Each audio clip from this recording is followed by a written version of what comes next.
Hard paniyaram చేయడానికి కావాల్సిన ingredients. మనం పొద్దునే ఇడ్లీ బిడ్డలకి చేసి ఇస్తాము. ఇడ్లీ రుబ్బు సాయంత్రం మనకి కొంచెం మిగిలిపోయి ఉంటుంది.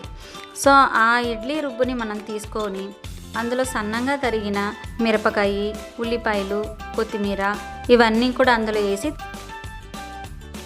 తగినంత ఉప్పు వేసుకొని కలుపుకోవాలి. కలుపుకునే ఈ మిశ్రమాన్ని హార్డ్ పనియారం చేయడానికి కావాల్సిన ఈ పాత్రని మనం తీసుకోవాలి.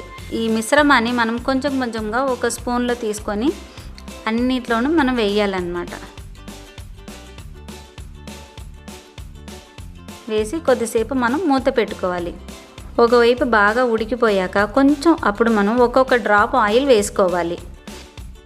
నెక్స్ట్ రెండో భాగం కూడా మనకు ఉడకాలి కాబట్టి తిరిగి వేసుకొని అప్పుడు మనం చిన్న మూత పెట్టుకోవాలి.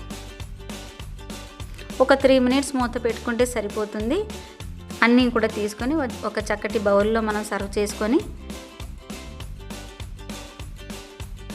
మంచిగా ఒక టమాటో చట్నీతో మనం తినేయాలి. ఇది చాలా బాగుంటుంది. బిడ్డలకి ఆయిల్ తక్కువ ఉంటుంది కాబట్టి పెద్దలు కూడా చక్కగా తినవచ్చు. ఈ రెసిపీ మీకు నచ్చినట్లయితే మా ఛానల్ని లైక్ చేయండి, షేర్ చేయండి, సబ్స్క్రైబ్ చేయండి. పక్కనే ఉన్న గంట సింబల్ని క్లిక్ చేయండి.